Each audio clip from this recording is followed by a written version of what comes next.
colocado, previsto em lei, tá certo? E por que isso? E por que isso está ocorrendo assim?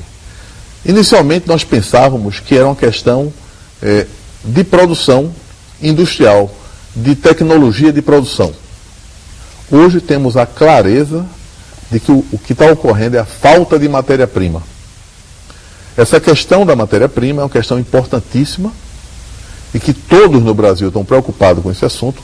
Nós não temos matéria-prima suficiente hoje na agricultura brasileira que nos permita trabalhar com biodiesel para atingir o nível mínimo, que é 5% de mistura com o diesel comum.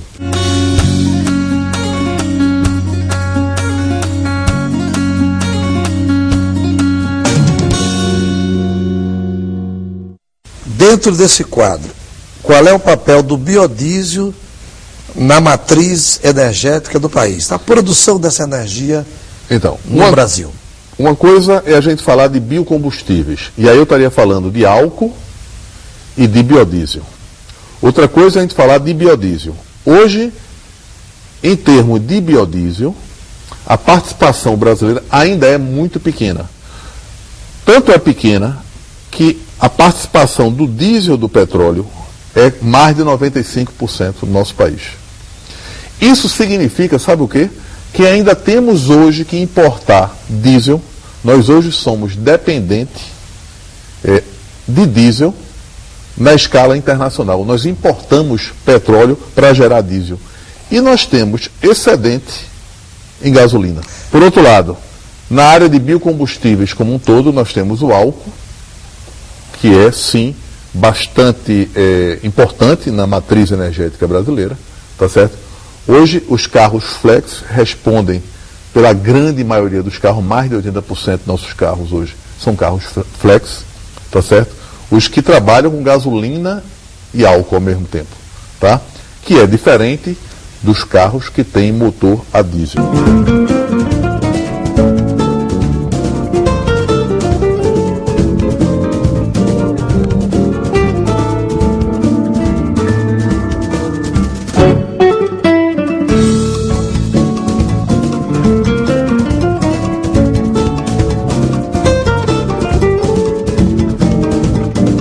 Qual é o papel da Petrobras aí? Ela é uma grande produtora de biocombustível? A Petrobras hoje, ela produz quase 300 milhões de litros de biodiesel, tá certo? Em 3 unidades, uma na Bahia, outra no Ceará e outra em Minas Gerais, tá certo? Então a Petrobras hoje, ela tem uma capacidade instalada bastante boa, mas não suficiente para atender a demanda nacional em biodiesel, e não tão boa ao ponto de ter capacidade instalada e produção contínua, que esse é o grande gargalo da produção do biodiesel. É você ter uma capacidade instalada grande, mas você não poder produzir continuadamente, porque você não tem matéria-prima. Nós estamos conversando com o professor Fernando Jucá, diretor do CETENE. Nós vamos fazer um pequeno intervalo e voltamos dentro de instantes.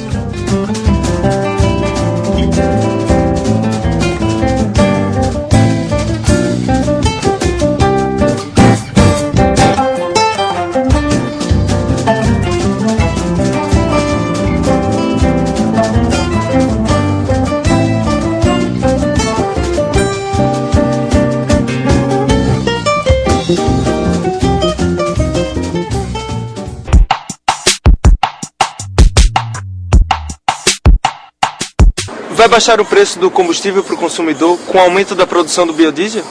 A partir de janeiro de 2010, né, todo óleo diesel consumido no Brasil tem 5% de biodiesel. Né? Então, e esse biodiesel, 80% é produzido da soja. Então, pesquisas estão sendo realizadas para baixar o custo do biodiesel, né, com novas alternativas, como as palmeiras. Tá certo? Além disso, a gente tem vários aspectos bons, como aspectos ambientais, né, em que reduz a emissão de poluentes com o uso do biodiesel, poluentes esses como o gás carbônico, que causa efeito estufa, e poluentes esses como material particulado, que é aquela fumaça preta que causa doenças respiratórias, tá certo? Além disso, a gente tem um aspecto social. Com o quê? Com o trabalho e renda no campo, para a produção da matéria-prima. Então mexe o social, mexe o ambiental e também o aspecto econômico. Por quê? Porque o Brasil deixa de importar óleo diesel. Só em 2008, segundo a Agência Nacional do Petróleo, o Brasil deixou de importar 1,1 bilhões de litros de óleo diesel. Isso gerou divisa para o país de em torno de 1 bilhão de dólares.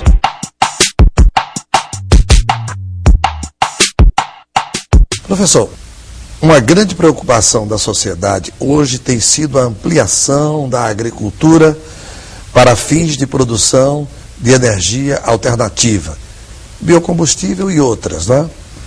Isso em detrimento da alimentação.